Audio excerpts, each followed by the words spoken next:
just subtle and um, let's see.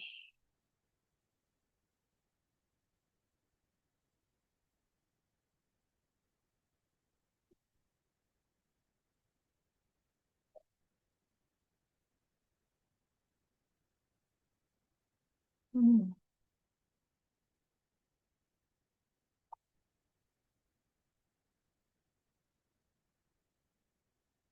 Nice to be able to come together quietly this afternoon.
this. Here.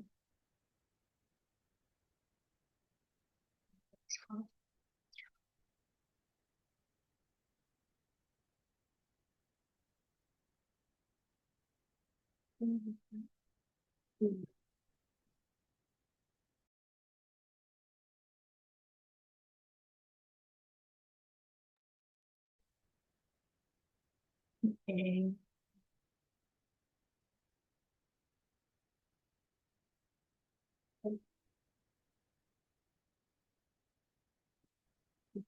So last time we talked about section 5, which is entitled The Fool or the Foolish Person. Do we usually share the, no, we don't. We have another book, if anybody wants to borrow one. You wanna? Sure. There's, you can hand Patricia one. What are you doing? These are fun. Yeah. Have many translations, so great.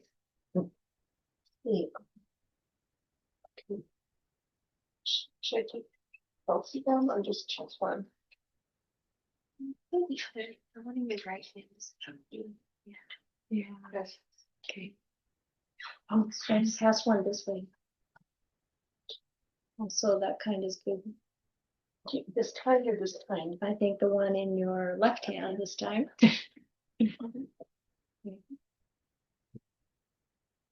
So, if one finds someone who points out faults or who reproves, one should follow such a wise and sagacious person as one would a guide to hidden treasure. It's always better and never worse to cultivate such an association. For you folks online, would you rather have us share the screen with text? Yeah. I think it might be a good thing. Just hold on. What number did you start with? Oh, we started with 76. Sorry. Thank you. Thank you, Alan.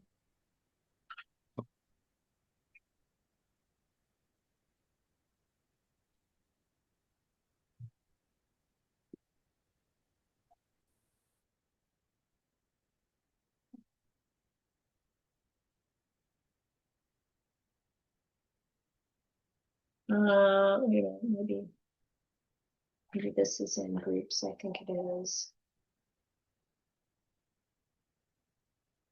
This one in this, we're going to go to the Buddharakkhita section called the Wise, and there's the first paragraph. Okay, good point. All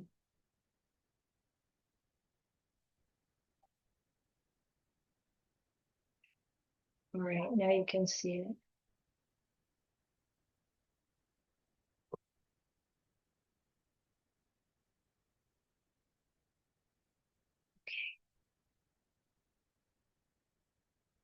So, should one find a person who points out faults and who reproves, let them follow such a wise and sagacious person as one would a guide to a hidden treasure.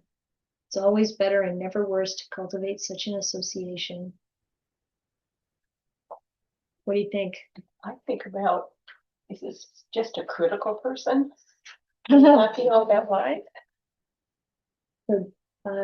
The comment was, is this just a critical person and not someone all that wise? So that's an important distinction to make. You don't just follow someone even though they have a lot of criticism. It's not about that, obviously, but someone who's actually a friend, I think, someone who cares about us, not someone who's coming from a sense of self in their observations, but someone who's going to tell us what's true. And of course, a lot of times we don't want to hear what people see. They want to know what we might need to improve upon. But the Buddha, of course, really encouraged us to take that as a very important gift. And it is sometimes difficult. Like in the holy life too, you might have someone who's giving you advice. Monastics can sometimes be in a position where they feel it, they can give their brothers or sisters a lot of advice, but the Buddha actually put some pretty strong guidelines around how you should do that. First of all, making sure you're not making the same mistake, doing the same thing, and having a heart of loving kindness and a good purpose behind what you say, and those components of what really is wise speech. But then when someone is willing to talk to us and kind of reveal what we don't see in our own behavior, in ourselves, it's really good to think of that as a friend, a person, as being a friend and a guide, and to open up to that kind of wise feedback.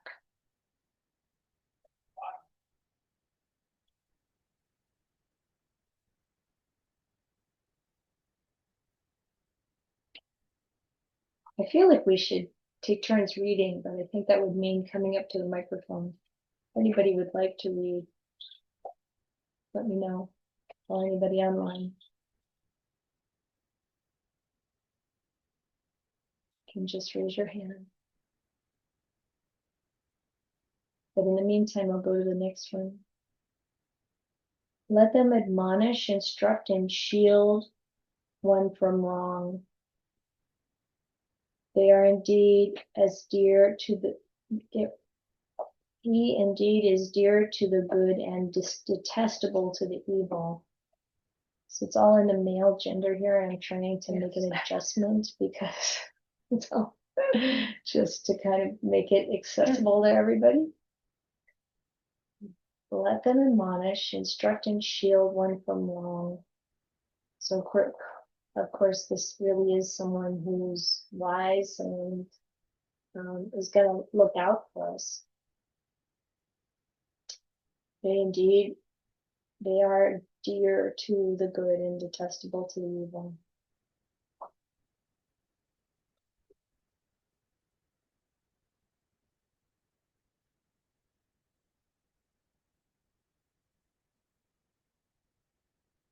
And do not associate with evil companions. Do not seek fellowship with the vile. Associate with good friends. Seek the fellowship of noble people. Okay, what do you think? How do you decide who's a good companion or not? Come on, I've been around the block a few times. I know how to do this. Well, how well someone follows the precepts, maybe? Yeah, how well someone follows the That's an precepts. important guide. Uh-huh. Be honest, I think. Trustworthy. Yeah, honest and trustworthy person. Well, I think so. I think for myself, it's someone practicing. Uh-huh. That it's not that easy. These passages are not easy. Or on the same page, or practicing. I think. I mean that I'll speak for myself. It's not that easy with friends outside the practice to point out their faults. Uh-huh. So it's not easy from your side to point things out to them either. Yeah. Because maybe they aren't interested in that.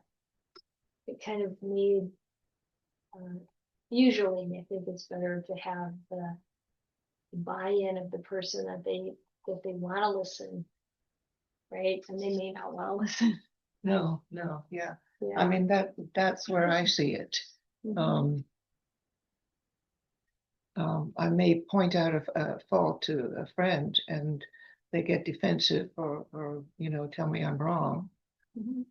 So that's a difficult situation, as with somebody who's practicing. It's almost like we're speaking the same language.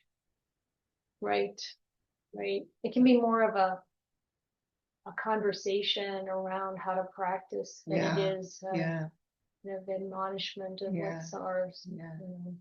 Yeah. So that brings me to the thinking that then maybe if I considered a friend outside the practice, perhaps when I am talking to them, it would be as though they were practicing. Mm. And sometimes people are practicing in their own way, maybe with a different philosophy or a different religion, or maybe the set of values is a little bit different, but they're still living a moral and upright life, and Yeah. they're, making determinations or developing their views based on a moral foundation. Well, I know when I was in the workforce, once a year I would get a review, Yes. and sometimes it surprised me what the review was. But I understand from the manager's point of view or the boss's point of view, they were to look at the pros and cons of the work. Right. So maybe it's just a matter of how I perceive, or how I mean, I've read articles about discussing with friends, and what I'm thinking is we're going to have a preface. We're now going to sit down and talk about certain things. And I just entered a writing group, and the teacher said first up, we'll welcome gentle criticism. And so I think that sets the stage. Yeah. Yeah, it's so important to set expectations properly. To set expectations properly is so valuable, because people generally adjust what they expect, and they, I think, generally kind of try to aim in that direction when that happens. Yeah, maybe you're talking about a saint. No, no, I think just like, like today, we were running late, and what we really would have liked to have done is reached out to let you all know, because if you're expecting it to start late, it's not a problem. Right, right. Or if you're expecting that you need to give gentle feedback, then people try to give, their feedback becomes gentler. That kind of expectation. I see. I understand that. Thank you. Yeah. I think for me, and this just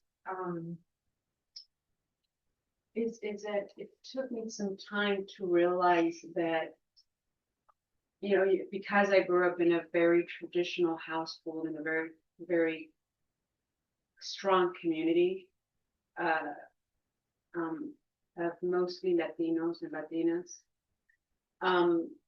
who were struggling financially and economically, there was a sense of compassion was always the epicenter of the community. It was so innate in the community that it was natural for people to give when someone was in need. And even people didn't have to ask for help. Yeah. The help would be extended. And so it took me a while to realize that Americans, our culture, because it's deeply rooted in a capitalistic system, it's very individualistic. And community, even in Berkeley, you have to find, there are little pockets of community, but they're I don't know. So for me, it's understanding that I can't expect that intuitive sense of compassion from certain people in Berkeley. I had to go, okay, this is not It's not an individual. It's not that this person's not kind. They just haven't cultivated that in the context that I grew up with.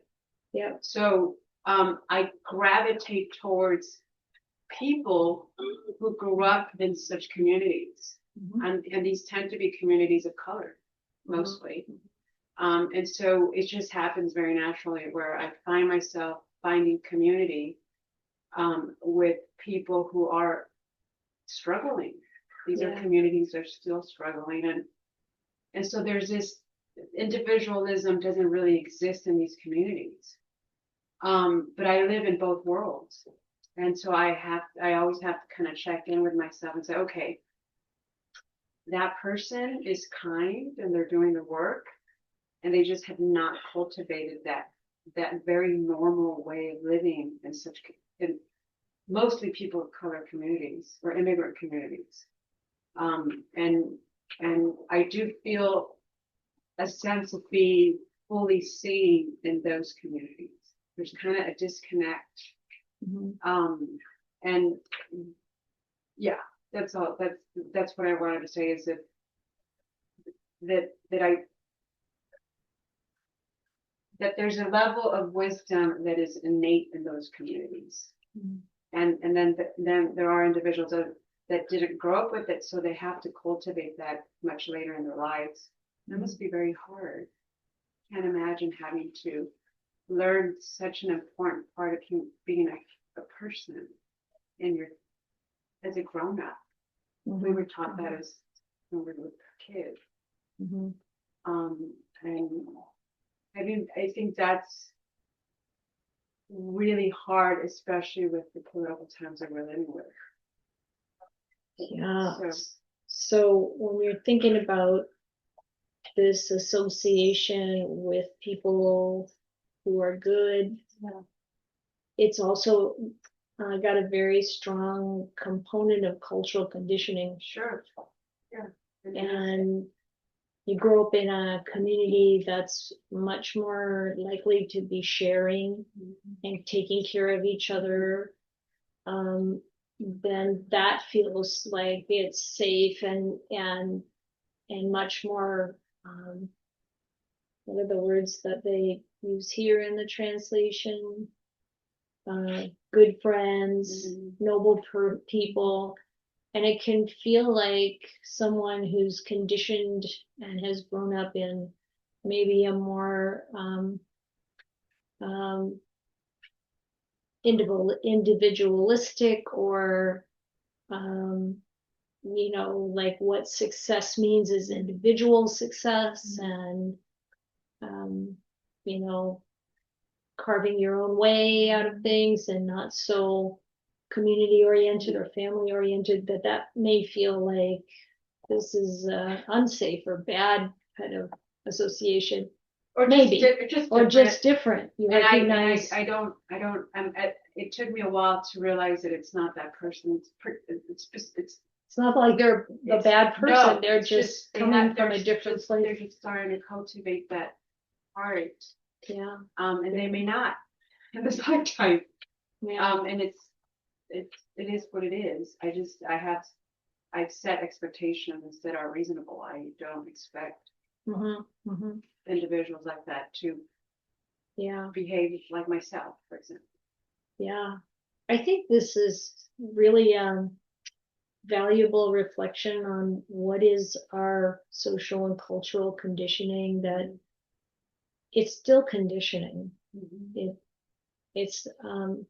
We think of it on the conventional level as this is the way we are, this is the way this person is, like this is me, this is mine, but actually it's just a collection of conditions. And then, when we can recognize that and get a little distance from it, then we're also, I think, more able to change the way we respond. And I think you're talking about how you have a foot in both worlds and you can adjust. Yeah. And you can adjust your expectations accordingly, which I think is really appropriate to life as a human being on this planet.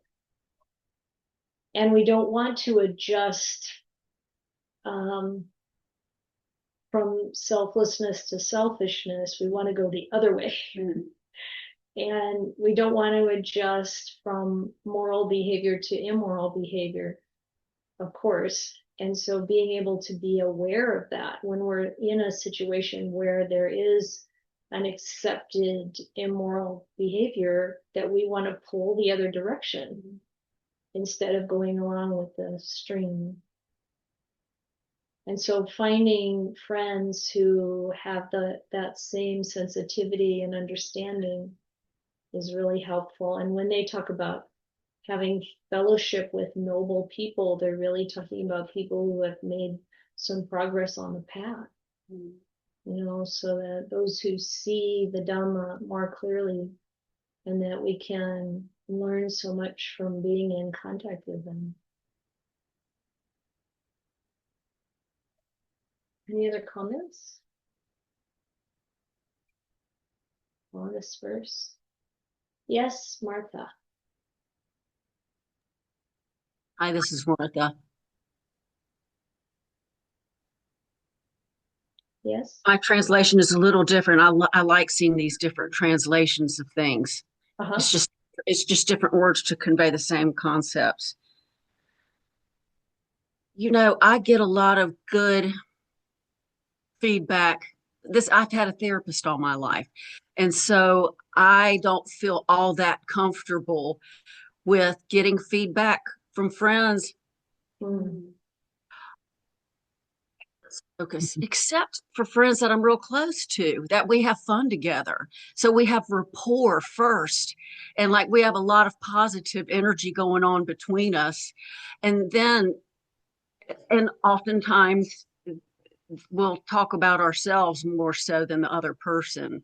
And to me, it seems easier to take feedback from someone with whom I'm close, who I've had a lot of fun with. This is outside the context of therapy. I did have a sponsor at one time from a 12-step program, and I chose her because I admired the way that she talked and her level of expertise. And what I mean by the way that she talked is she had high expectations delivered with warmth. And that also goes back to this cultural thing y'all were talking about. I lived with an aunt in high school when I got sent away to live just due to wild things that were going on in my poor behavior and underachievement. And she was so helpful to me. And so was the uncle. High expectations delivered with warmth. They weren't cream puffballs, but they never yelled. They never called me a whore. They never, said denigrating things, but they were just firm about it. And we had fun together. And so, anywho, yeah, it sounds to me. They were on the path, but I was also thinking about my next door neighbor who was my best friend until he got married. He is totally not on the path at all. I mean, at all. Okay. But he is someone, I value his opinion of me. And I think it's because of the way he would say it. Martha, you're being too loud right now. I need you to go home. He would say it in a very calm manner, something like that. And even though he is not at all on the path, but I valued his feedback because he was right, and it was the way that he felt. And I would respect that. Anywho, I'd like to hear more from others. Yeah, thank you, Martha. I mean, one of the things that I'm picking up on, you can tell me if I'm right, but it has a lot to do with whether you feel like this person cares about you and whether they have your best interests at heart, that they want what's good for you. And I feel like that's so important, living in community, living in family, anywhere really, that we really do have our best interests. We really want others to develop and be happy and comfortable. And when we care about people and they care about us, then of course we're going to be a lot more open to hearing what they have to say, and we can really develop trust. So Yes, that they have my best interest and they care about me, but also I have a hard time. I don't let them know this. If they're telling me something that they're not doing, I just let it go in one ear and out the other right at that moment, and then contemplate and think about it later. You know, if they're not, so for me, it comes with right view first before right. I've had a lot of friends with good intentions, right intentions, wise intention.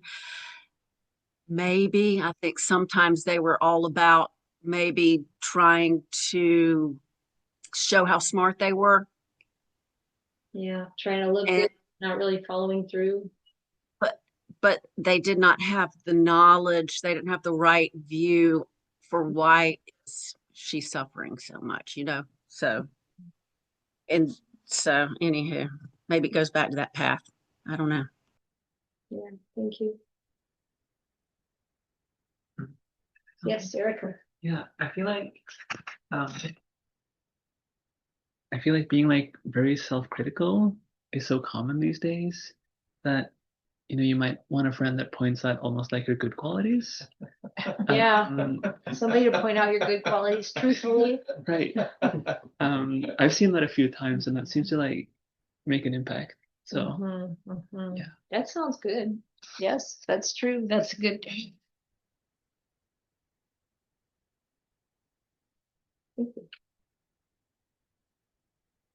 Okay. One who drinks deep the Dhamma lives happily with a tranquil mind. The wise person ever delights in the Dhamma made known by the noble one, the Buddha.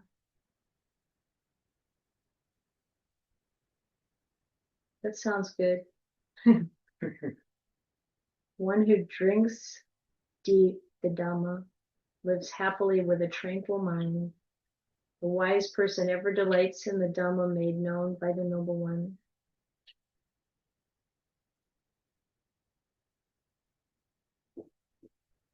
Yeah, being close to such a person or becoming such a person.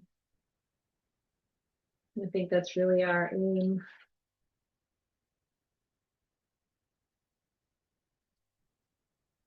Now we have a metaphor. Irrigators regulate the waters. Arrow makers straighten the arrow shaft. Carpenters shape the wood. The wise control themselves.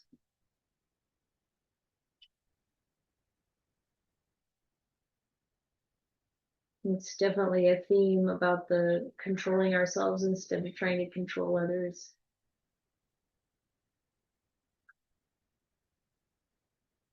Any comments? Do you like the images?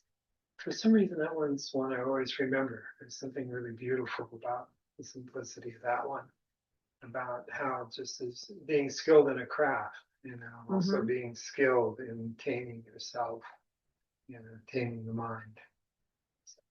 It's kind of nice to think that being skilled in a craft and taming your mind have that relationship.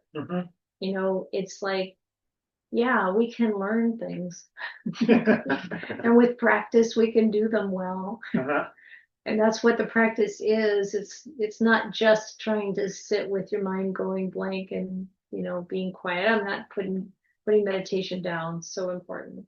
But to also recognize that we can gain skill in guiding our own mind and, gain skill in whatever it is we pick up.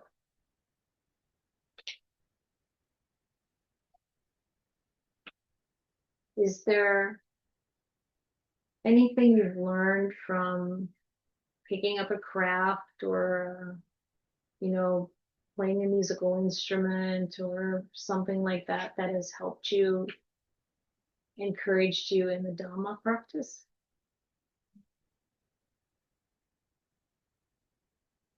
Like you say, both require patience. Both And require a long patience view and a long view. as far as Yeah. developing skills. Yeah. And what skill and practice are you talking about for yourself? with retirement, I was able to pick up the classical guitar again. Aha. So Can you hear him online? Classical guitar? Yeah. Okay. yeah, Great. so there's just been some some excitement and depth of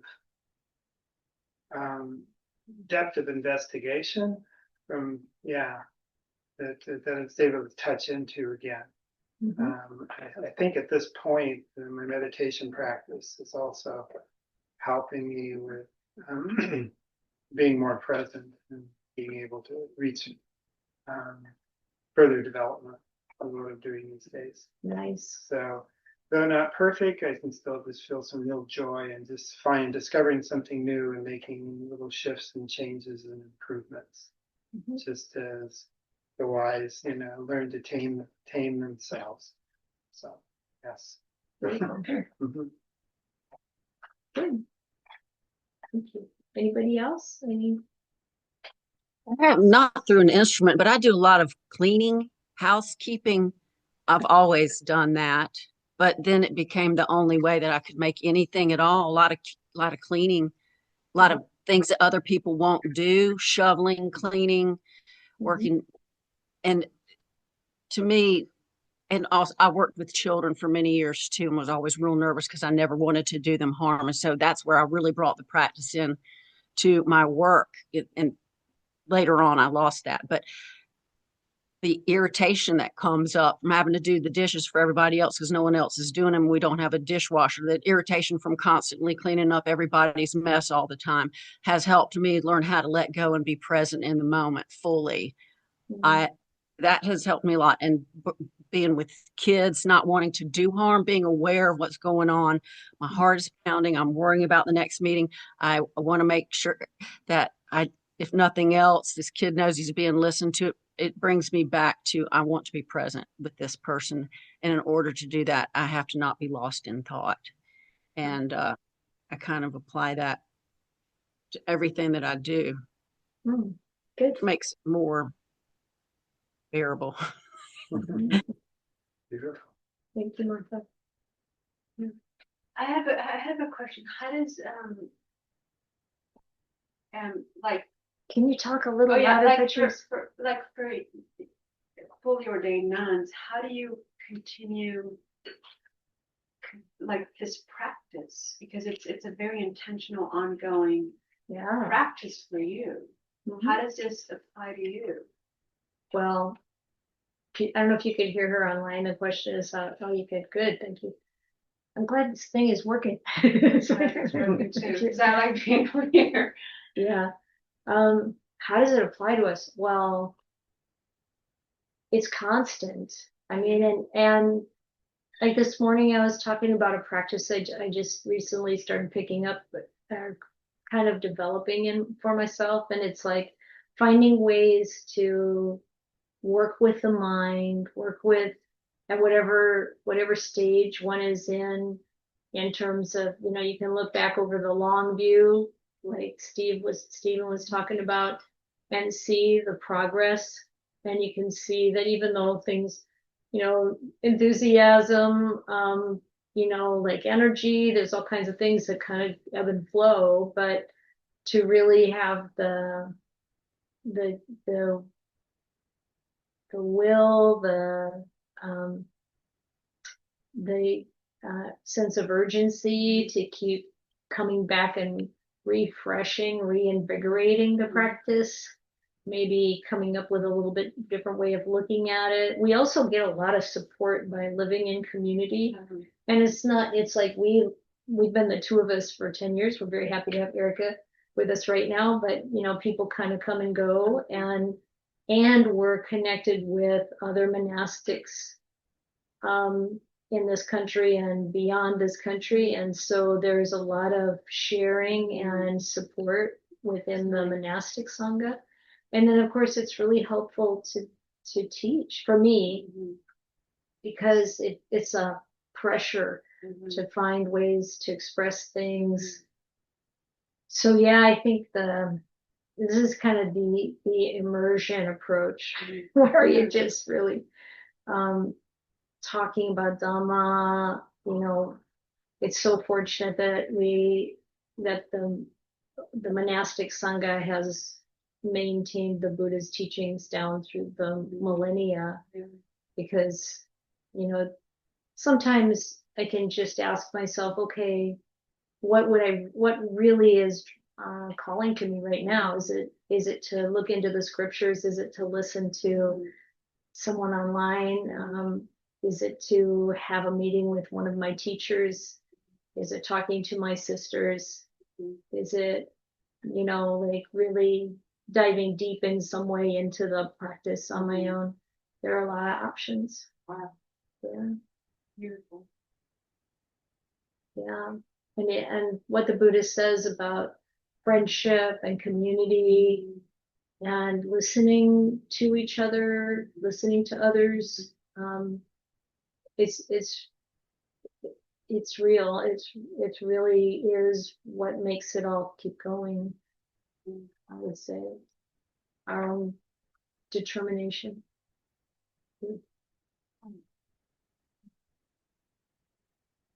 Yeah, I can see how, community, whether it's at a local or national or international level, you have a level of sisterhood. Yeah. Just named it. And also we have our brothers Brother. who have had so much more infrastructure to support their development, which has been really great. And we really have, I think, benefit greatly from having associations with our brothers, uncles, fathers, grandfathers, it's like, and they're there for us, even though there's the weird political discriminating kind of like weird stuff going on. You can still find plenty of people who just, they know that's, part of the worldly mess. And when you talk about Dhamma, that's what's important. And if you want to talk about Dhamma instead of politics, there are a lot of people you wouldn't think would be listening and interested that are, because they're also really developing themselves or have gone the whole way or whatever. So there's that.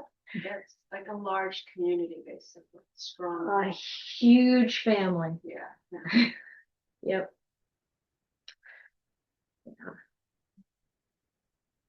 Yeah. And then I'll say one last thing yes, Martha. about the wise controlling themselves. I had problems a long time ago dealing with anxiety in very unwholesome ways. And so drinking deep was something that I did until I really found people in the Dhamma. But when it comes to wise friends, all of my best friends, all of them, they don't realize this because I don't verbalize it to them, but I never have a best friend who is not capable of controlling themselves with drugs and alcohol. Yeah. They may not have great speech sometimes, but they know how to they control themselves, and that's a major issue for me, and it's very important to me. So when it comes to wise friends, I choose someone who can control themselves, at least in intoxicants. So the fifth precept is important to you, very important. I agree. It's very important. And I think it's important that we recognize that the Buddha wasn't talking about moderation or, he was really talking about abstinence. So it's really helpful, I think, for so many people.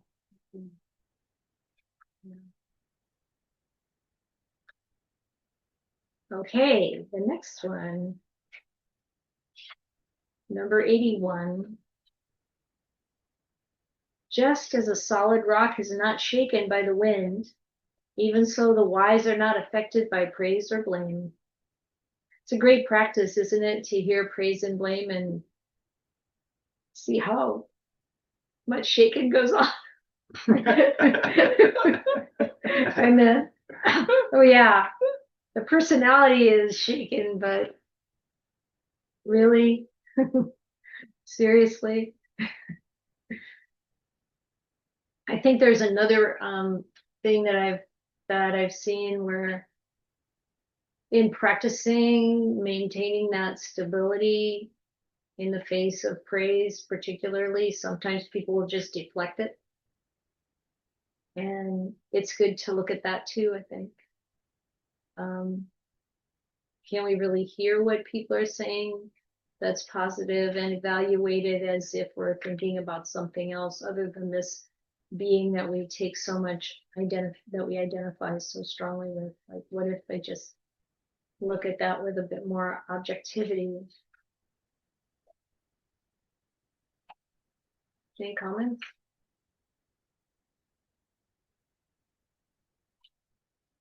Well, there are times where I may feel that the blame side of me is more, and so then I'll reflect on. Let's look at the side of me that works well. That's praiseworthy. Yeah, it's praiseworthy. Yeah, and so I can do that and work it that way, because the feelings of being to blame or at fault can go way deep down and interfere with life. So I will do that. I'll say, let's look at the praiseworthy and what's in place there. Do you do it with other people? Not as much, but yeah, I can do it with other people. It's really helpful, I find, when I'm kind of a little bit hooked on something that I'm not thinking is so good that somebody else is doing, or maybe feeling a little ruffled by someone's comments, and then reflecting on like all the qualities that I feel like are good in that person, the good things that they've done that I know about. And Yeah, it can be really helpful to get out of that critical mind. yeah. I don't know if it was you or not, but somebody said, find something you can compliment the person on. Mm-hmm. A A lot of people have said that, so yeah, I think a lot of people have said that. yeah, And yeah, it's like, they're wearing a nice dress, or their hair looks good, or new pair of shoes. or I really appreciate that you took care of that, or you saw, Yeah. you know, something, or whatever, Yeah, it's like, yep. Yeah, to counteract or to balance things. Mm-hmm. Yeah. Yeah, we can always find both probably in ourselves and others, the blameworthy and the praiseworthy. And I've been listening to Ajahn Sumedho, and he says in this conditioned world, good and bad change. Like something that's good in one circumstance and then is not good in another circumstance, it's actually changeable.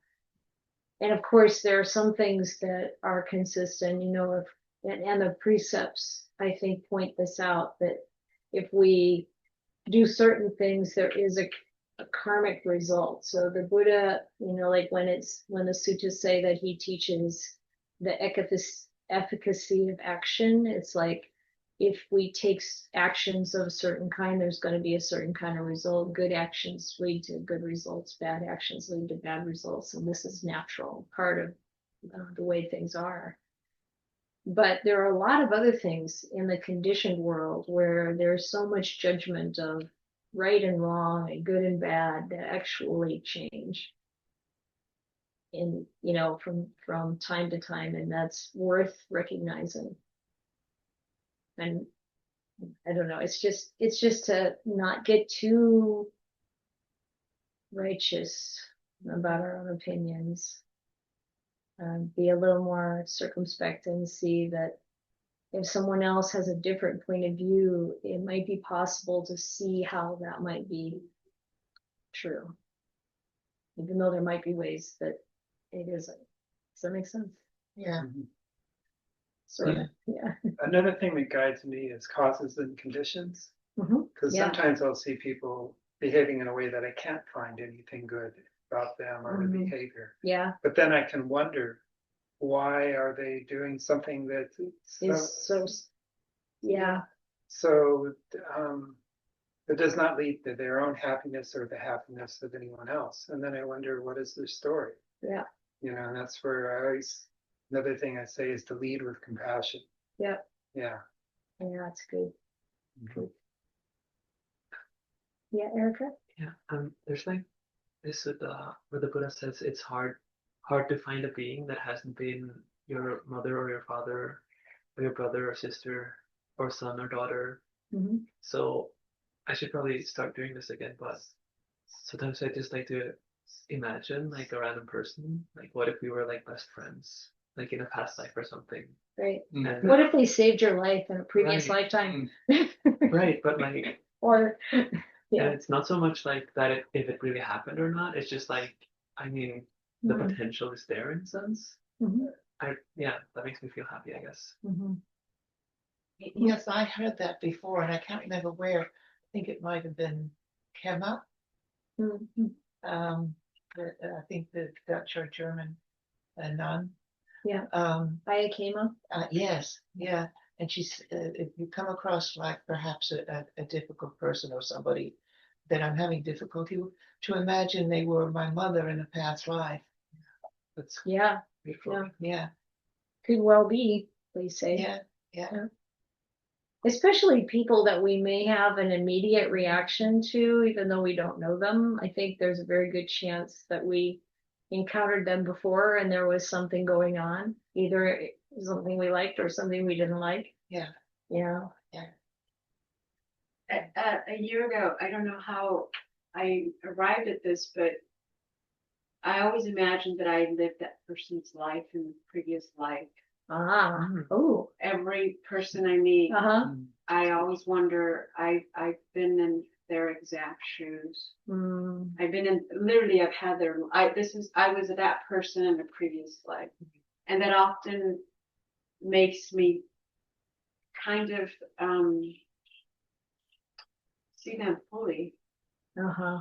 And that helps me. I don't know how I came up with that, but there's a reason why I'm meeting this person, and there's a reason why whether it's a very brief interaction or a pretty profound one, there's a reason why I'm having this connection with them. And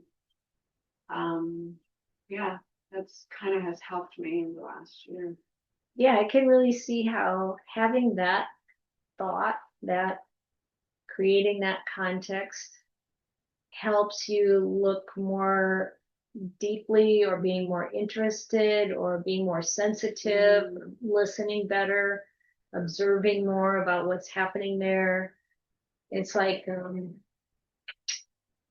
of calling up or creating the interest Yeah. in this other person. Yeah, I've always been curious about people, but in the last year, it's been very intentional. I think it's I'm far more self-aware, and but it helps me soften the experience if it's not a pleasant one. Yeah. Nice.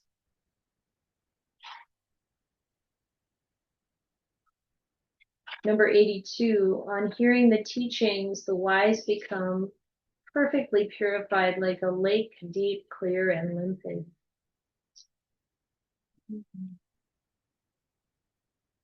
I mean, it may not be that instantaneous for everybody. Seems like there's a lot of past life work. It says we've already done a lot there, but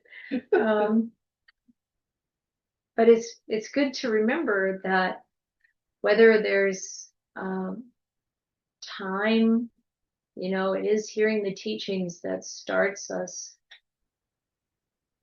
going into the depth of practice that's needed to realize directly for ourselves the Dhamma.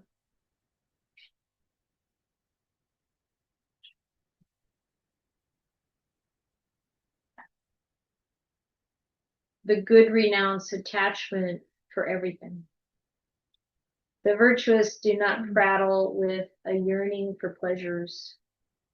The wise show no elation or depression when touched by happiness or sorrow.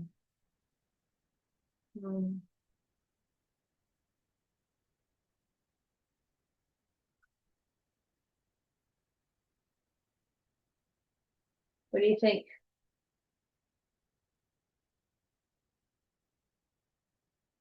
Well, I think that's the balance we've been talking about. Mhm. You know, I think the practice points in that direction. The wise show no elation or depression when touched by happiness or sorrow. Mhm. But I think that's what the practice is. Yeah. Working with our reactions and our attachments, and even though we feel it, we reflect upon what we're feeling and what we're experiencing, and it's then recognizing that for what it is. And the Buddha is saying, a thought is just a thought, or a feeling just a feeling. So, or when you see something, let it just be the same, and not all the stuff that we layer on it, that kind of thing. And then when sorrow arises, when happiness arises, it doesn't mean that you try to get rid of it, but you really feel it, know it for what it is.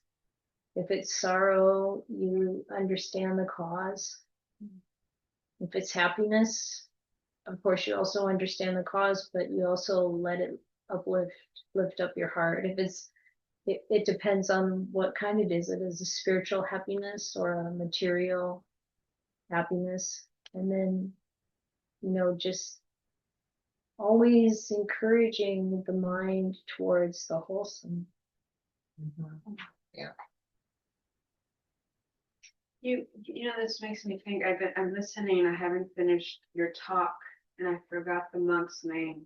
Vietnamese, amazing spiritual monk whose family and brothers. Oh, Cambodian. Yes, and Mahagosananda. And you said something really profound, which I was like, and I haven't finished it. I've sent it to a number of people. In that you said, justice is equanimity, and I literally stayed with me. And I thought, and I just read this, I thought, oh my God, it's very related to it in terms of his experience and life story. I didn't know anything about it until you mentioned it, and you shared the book, and now I want to read the book. And talk about literally experiencing intense sense of loss. And so anyway, so I just thought, what an amazing statement for the times that we're living. I'd never ever thought of putting those two words together, and I'm still kind of struggling with it, but some work I have to do on that.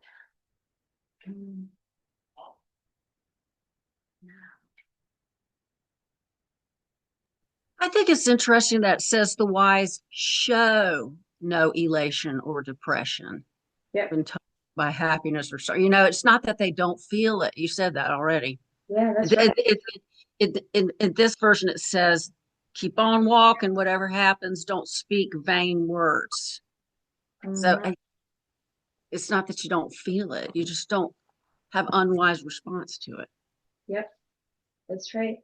That's what we hear from people who have really taken the practice to its limit. It's that, and the Buddha said it too. You just, when an arahant, a fully enlightened person, has a feeling, like you feel something painful or whatever, even pleasurable. I'm sure he said it's like you've had a pan heating in the sun for hours, and then you sprinkle water on it and it just goes away that fast. Like the feeling goes away that fast, or that you know it, but it's gone. So there's no clinging to it. There's no making something more out of it. It goes along with what you were saying earlier today about how whatever you give it, if you stop giving it that much attention and stop clinging to it, it dissipates over time, It does. even over long periods of time, because your mind is not giving, it's not clinging to the sadness or the elation or whatever. Yep. Yeah. Yeah. And when the Buddha talked about anger, others have heard me use this. I love this simile. He said it's like you've got this bonfire with 4 loads of wood on it. And if you keep on putting twigs and dry grass on it, it's never going to burn down, go down. But if you don't do that, it will eventually go down and burn out. And this is the way we need to be with our own feeling.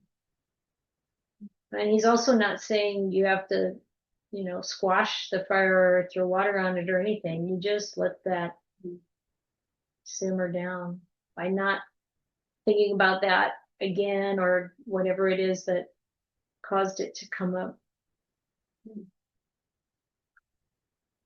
Yeah, I've been practicing that with when I start to notice negative emotions, just noticing them allows me, I don't need to be doing this. I could do that. Because now is the present, and I have a choice. I think that breaks through all that conditioning when we just keep on repeating the same response. That's great. So, yeah, it's been really, really helpful. It's almost startling when it happens, and I think it's just due to the years of practice. Things just come to mind. Yeah, the mindfulness is there to catch it, to see it, and the equanimity or the patience, like you said, to be able to be with it in that way. Yeah, because it's past conditioning. Yeah. And my family has a lot of past conditioning that is more on the negative side. Yeah, just because it's causes and conditions for them as well. Yeah. Just that recognition. This is what we want to really take in. Everything here is conditioned. It's all based on previous causes and conditions, and it's cobbled together, and it will fall apart. Everything, our views, our opinions, our words, all of the material things, our bodies, our idea of who we are, our perceptions, it's all made up of that. And it's just changing, gradually falling apart, or sometimes suddenly. But and when we recognize that, then we don't want to cling to any of it. And that's part of it, not clinging to those patterns and those thoughts that keep recurring. It's really good. So that's it, clinging and just repeating the reaction of the past. They're the same thing. That's really pointing to what clinging means. And it perpetuates that to arise again in the future. Right, exactly. Yeah. I never thought of clinging in quite that way, but I think it is. You're not actively wanting it, but it's just a natural unfolding because of past conditioning.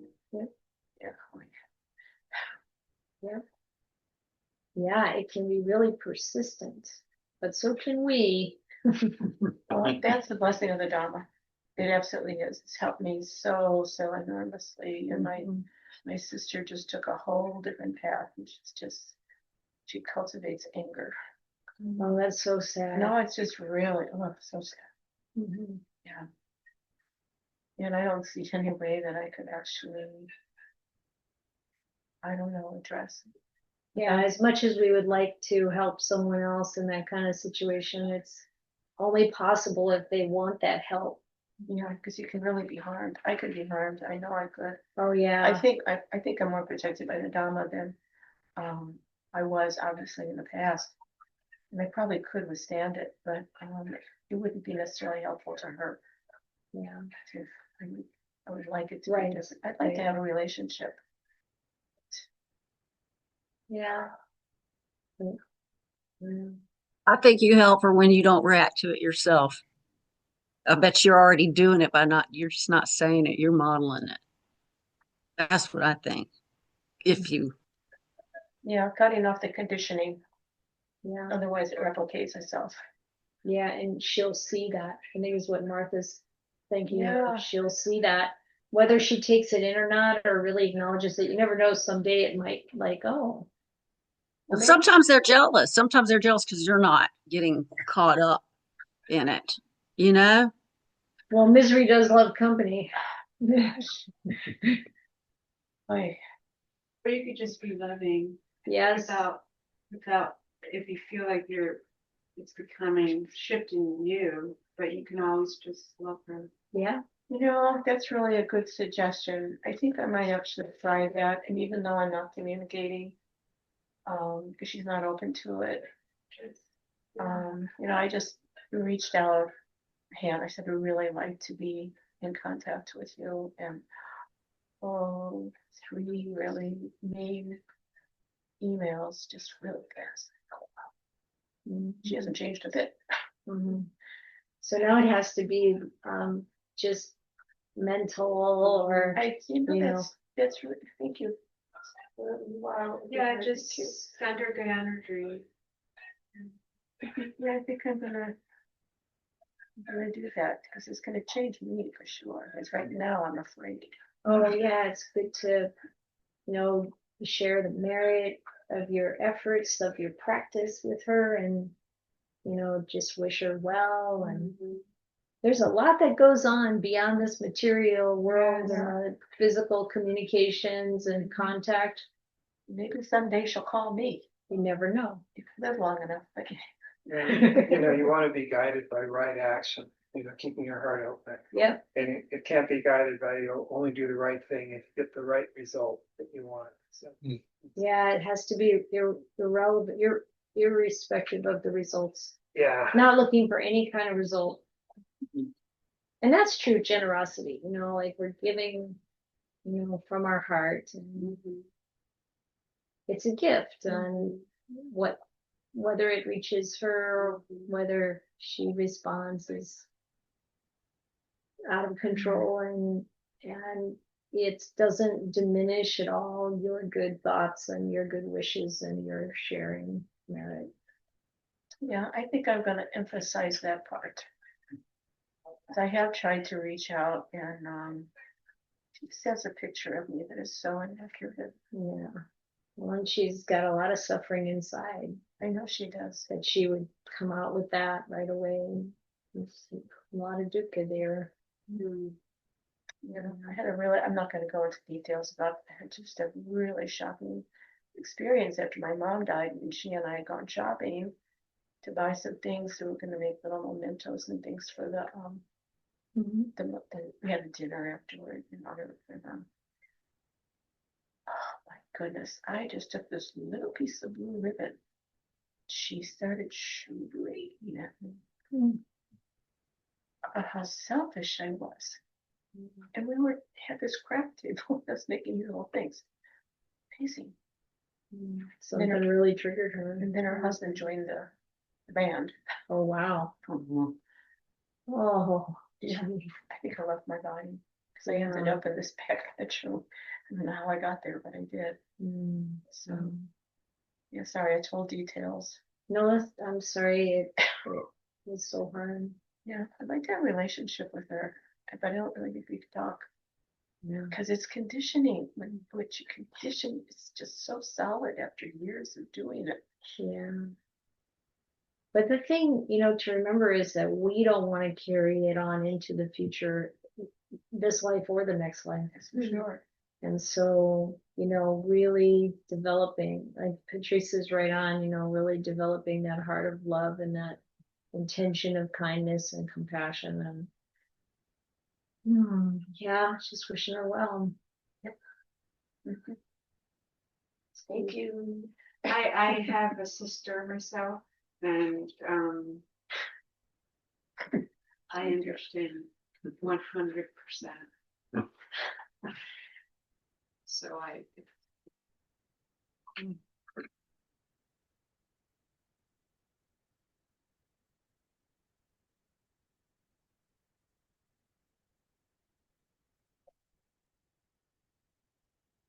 But I love that you said that final thing is that you don't want to carry this into your next lifetime. So that's very much Yeah. why I'm here, is that I'm trying to really do the work. Mhm, mhm. Yeah, and I think about our lives like they're a ocean liner, and it goes along. And even if you change the course a little bit, if you were going that way and you change it a little bit, eventually you're way over. So we want to change it even a little bit to what's more wholesome and loving, and And it's never too late. it's never too late. That's right. Oh, finding the Dhamma is the blessing of my life. It was so strange because he was my chiropractor. And he sent me off to somewhere that really wasn't happening at the time. So I ended up in Jeff Cornfield's very last beginning class. Because how could that happen? That was a real stroke of Oh, luck. Oh my Or goodness. something. The first words out of his mouth, they just melted the possibility of a male person's use me. You two are exceptions. My goodness. Oh, I look back at that day and I'm just, wow. Great. How many years ago? Oh, so long time, very long time. Like how many years? No, I don't know. I'm not really tracking it, but I am 4 or guessing that 5 decades. I think it could be. I was gonna say 40, but no, 30. He's 40. I remember seeing I was- Thursday night. it was- James's. Wow. I was at James's early on. Yeah. Yeah, can you tell? No, but anyway, No. inside I've healed a lot. Oh my goodness. That's great. Beautiful. Because I'm new, so I'm trying to go. Yeah, and I'm on the shy side, so I don't really share very often because I don't trust that wisdom will come out. So I think what we experience is wisdom coming out. yeah, well, thank you for saying that, but I really wrestled with sharing. I get so afraid. Even on Zoom, I'm afraid to show up in a little Zoom square and make a mistake. Oh my God. I know. But yours is the safest saga, I have to say, where I do the most practice. Yeah. I'm glad. Yeah. Good. Do we do the next one? Number 84, I think. He is indeed virtuous, wise, and righteous, who neither for his own sake nor for the sake of another does any wrong, who does not crave for sons, wealth, or kingdom, and does not desire success by unjust means. Well, that has a lot in it.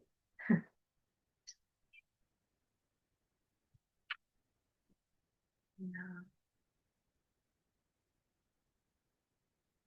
Virtuous, wise, and righteous. I wish he had put daughters in there. I know. Very cultural, that cultural conditioning. She is indeed virtuous, wise, and righteous, who neither for her own sake nor for the sake of another does any wrong, who does not crave for daughters, wealth, or kingdom, does not desire success by unjust means. It's interesting, like, think about what that does to your perception of the verse, and then, he is indeed virtuous, wise, and righteous, who neither for his own sake nor the sake of another does anything wrong, who does not crave for daughters, wealth, or kingdom. It's like really mix it up and see what that does. And then reflecting on all this cultural conditioning, that whether it's gender or it's race or some other, factor over which we discriminate. and to see the conditioning there and how it doesn't have any real substance. It has real impact, unfortunately, but not real substance. Miss Allen? Yes, I wanted to read from Gil Fronsdale's. Okay, He does a good modern translation. all right. A person who would not wish for success by unethical means, not for the sake of oneself, not for the sake of others, not with hopes for children, wealth, or kingdom, is a person of virtue, insight, and truth. Nice. Person of virtue, insight, and truth. Interesting. Truth. Okay. So this is Gil's Dhammapada. Gil's Dhammapada. Well, that's not always the case, as we know. It's very easy to know a friend who is going to get you into a particular school. It's been all over the news how those with wealth, this can happen. Give me a good word here, or $20 here to have the best seat. I mean, it is part of our society. The corruption is part of our society. Yes. Well, it is. Yes. It's put into law. Yeah, exactly. Yes. Yes. And I mean, that does any wrong by unjust means. And it's not just, it's in families too. It's cultural ideas in families where I know, for example, in my family, and I did not like it. One did not go to a junior college. One went to a 4-year college, and that kind of thinking, I see that thinking unhelpful in my family. So I'm sorry, are you saying everybody else went to junior college No. first? No. No. The thinking that you have to have something, a 4-year college, and the kind of that kind of thinking does I've watched it create grief and sorrow in my own family, pushing young people into a 4-year college. Oh, I see. So I understand now. yeah. Sorry. So it happens in our families where we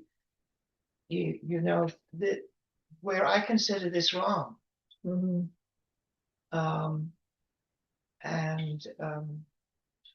So it's not just with those that have, where you pay to get somebody into a particular college or university. I mean, that's across the news. We see that happening, etc. And your comments also. But I think it starts in small ways.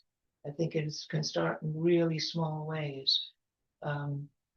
Cultural-minded people, and who I saw it happen in my own family, where certain jobs were not okay, etc., etc. So it's a prejudice. It is a form of prejudice that develops, perhaps in those subtle ways with families, and then of course in more gigantic ways politically. So the lack of respect for the hard work that a lot of people do. It was interesting when Andrea came from Mexico to live with us, and we were building. We had a contractor come to build the kutis, build things at our place, and her experience coming from, I think, a pretty high standard of living in Mexico, was that she really was amazed that someone doing building work was getting so much respect. because it's different in different cultures. Like that's for the people who are at the lower end of the scale, you know, and they don't get that kind of respect in Mexico, Right. according to what I don't know myself, but you know, and I think what you're saying is there was this, it sounds almost like desperation to make sure that the children all entered at the highest level possible to hopefully be a success financially, and socially. Yeah. Yeah. And to what degree individuals will go to accomplish that? I mean, bribery, theft, Cheating. yeah, cheating, Yeah. yes, embezzlement, Wow. yeah, That is really unfortunate yeah, because people don't realize the karmic results of these actions. I mean, it's one thing to, you know, have these high expectations for, or these expectations for someone, and you know, depending on the culture, young person might try very hard to meet those expectations, and in another culture, what they really want is their freedom to choose their own way. And sometimes there's a real conflict there, oh yes, you know, but yeah, I hear what you're saying. And I think the part that you were talking about that I think each of us, it's important that we pay attention to how this kind of slipping off the track of ethical conduct happens in small steps, and to be careful about that, and to realize that as we are seeing ourselves in situations where the leadership, whether it's the leadership of an organization we're involved in, or our workplace, or the nation, or whatever, as they are off the track of virtuous behavior, it becomes much more likely that the people following that person also go that way. So it's so much more important that we pay careful attention, and as you see in the suttas, that we avoid these behaviors, and we speak in favor and praise of avoiding these behaviors, and we encourage others to avoid these behaviors, and of course encourage them to do the opposite and do it ourselves, you know. And it's even if we feel like we're in an environment where things are going that way, to really pay much more attention and really make sure our own act is very, very clean, from pulling it in the other direction. yeah, Yeah. I'm glad you mentioned that because in history and even in present day, lawful stuff is not virtuous or ethical. There's a lot of that now. Morally correct. And so I love that you said that, because some people may be able to bypass their own intuition or moral compass because it's been normalized by the law or by the culture at an organization. And that's just, it's perfectly said that we often say, well, it's legal, but you know, the enslavement of people in this country, of Black people, that was government sanctioned, and we obviously know that was not right, or the genocide of indigenous people. And how so many human beings, let me put this more personally, how it's common for us to just go along and maybe not even think about the fact that this is so wrong. It's like there are blinders on that keep us from being sensitive to another person's plight. And that part of developing in the Dhamma is to really look and see what's in front of us, to really be present and aware of what's going on, what's happening in ourselves, what's, noticing if there's some injustice or something and we're not feeling anything. Notice that we've gone numb in some way, and to wake up to our feelings and our experience. There's many ways that we can be asleep, and to try to really investigate that.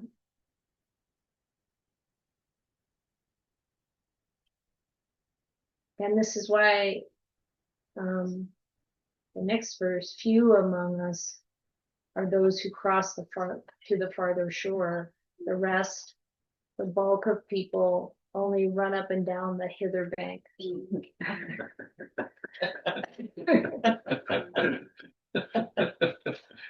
Fits right in, doesn't it? It's like, there we are. Yeah. The hither bank.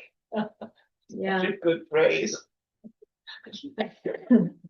And Right, this that is at 85. 85, few among human beings are those who cross to the farther shore. The rest, the bulk of people, only run up and down the hither bank.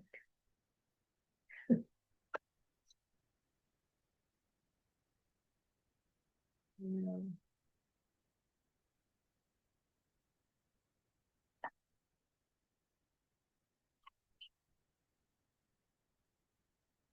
That's why I want you guys to be everywhere, because I don't think it's that people don't care about it. I don't think they've been exposed to it enough personally.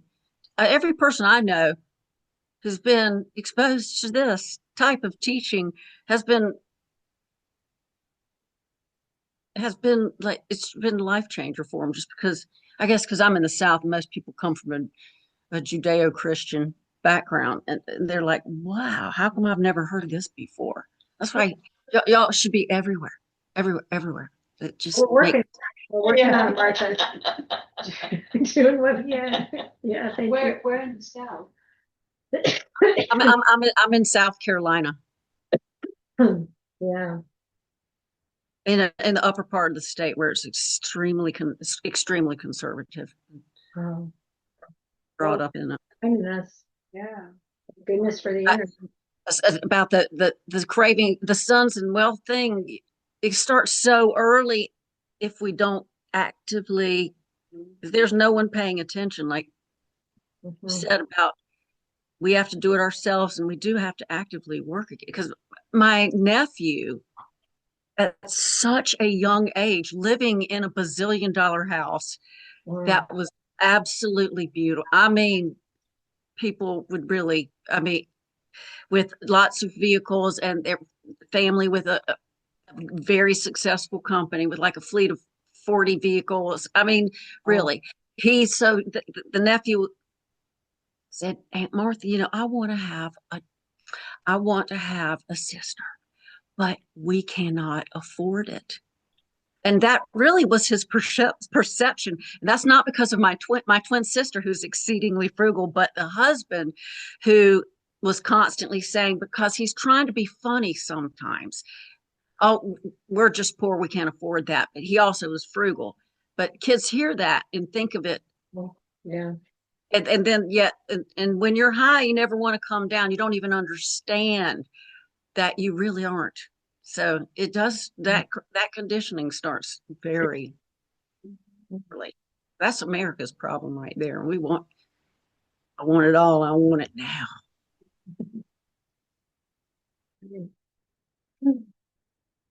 We got 2 more verses in this section. I think I'm going to go for it. Can I just ask a real quick question? I know you're going to answer in a second. No But problem. when you refer to the farther shore, Yeah. does this mean that you've now understood the Dhamma and that you're still practicing, or does it mean true enlightenment? In general, it means enlightenment. The farther shore, the near shore is the conventional world, and So you could land in an island in the middle of the river. and be a non-returner. Be a And keep non-returner. going to the next Never part, sure. studying the Dhammapada. You know? Yeah, but you'll take off again and get to the further shore. Right. That's right. It says, but those people who act according to the perfectly taught Dhamma will cross the realm of death, so difficult to cross. Will go beyond Mara's realm. Abandoning the dark way, let the wise person cultivate the bright path. Having gone from home to homelessness, let them yearn for that delight and detachment, so difficult to enjoy. Giving up sensual pleasures with no attachment, the wise person should cleanse themselves of defilements of the mind. Oh, there's another one. Those whose minds have reached full excellence in the factors of enlightenment, who have renounced acquisitiveness, rejoice in not clinging to things, rid of cankers, glowing with wisdom, they have attained nibbana in this very life. So there's all that encouragement. Abandoning the dark way, cultivating the bright path, letting go of the things we've acquired, delighting in detachment, giving up sensual pleasures, letting go of defilements, actually realizing and the defilements, well, we're gradually working, chipping them away, but then they dissolve at some point. Those whose mind have reached full excellence in the factors of enlightenment, having renounced acquisitions, rejoice in not clinging, rid of the defilements, glowing with wisdom, they've attained nibbana in this very life. What does acquisitiveness mean? It's acquiring things. Acquiring. Yeah. And one of the things that we acquire, even these basic things, the body, khandas, the body, feelings, perceptions, thoughts, that whole conglomerate of what we think of as self is something we acquire. When we realize the true nature of things, then we don't acquire that collection again after we die. All goes cool. No more acquiring. But you can tell how we are as human beings. We want to acquire all kinds of things, not just material things. And it's just understandable. We need to eat. We need to, constantly take care of the body. The mind needs various things that we're trying to acquire. And then we can train ourselves to really depend upon, take our refuge in awareness in Dhamma, leading us to really understand the Dhamma. So how do you, I'm a little confused. Yeah. We acquire, did you say this concept of self? Yeah. How does one work on being very intentional on experiencing life and being embodied in the experience, and then also not being so attached to those emotions that often are a form of guidance? We can still use the guidance, like, when we feel fear, for example. Sure. We can be present with that feeling without being overwhelmed by it or caught up in it. Okay. And we can recognize where it comes from. Okay. Because sometimes it's a really important piece of information to change what we're doing, get out of that situation or whatever, but we don't have to. The point being, we use awareness, being present with what we experience from a perspective of wisdom. Okay. And that's the key. Okay. The key to eventually just the realization of the truth. Thank you. Yes. Could you say that again? Yeah, I think I can. Let me put this plug in here before we What's that screen with black? I don't know. die. I Oh, think it just died. it died. Okay. Oops. Just in time. Oops, sorry. Okay, so this awareness of what we see, hear, taste, touch, smell, feel, everything. This awareness of emotions, thoughts, our body,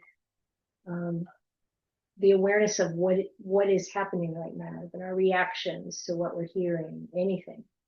That awareness, like that example of awareness of the fear, and seeing it in a larger context.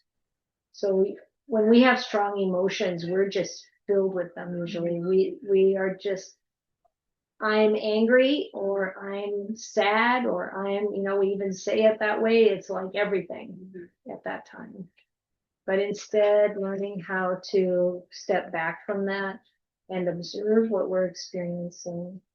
And we're observing it with wisdom, not just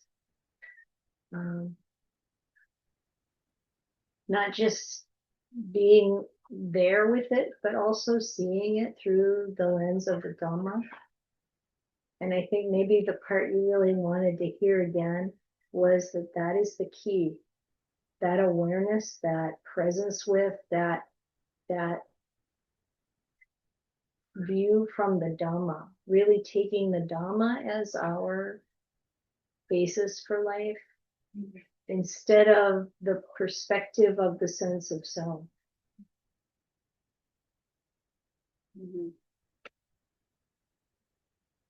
Is that close enough, folks?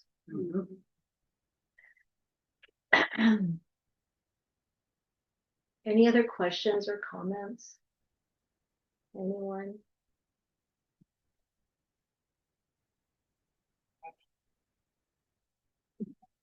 Thank you for coming up. Oh, you're welcome. Yeah.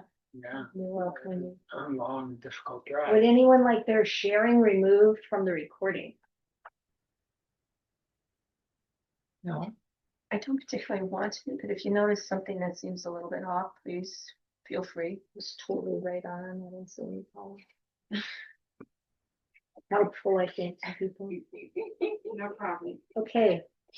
No, Philip, thank you. Thank you. I'm gonna go to the gallery view here. Okay, good to see everyone. Have a great rest of your weekend. Thank you. I've been doing my thing this morning that you taught me. Hold it with, embrace it with wisdom. And it's helping me. Thank you very much. Yeah, you're welcome. Take care. Thank you. Bye. Bye-bye, everybody. Bye, gang. I'm all over. Yeah, Not close by. from the not close by part. Bye, Philip and Kedwin. So when they say this morning, where are they referring to? Oh, this morning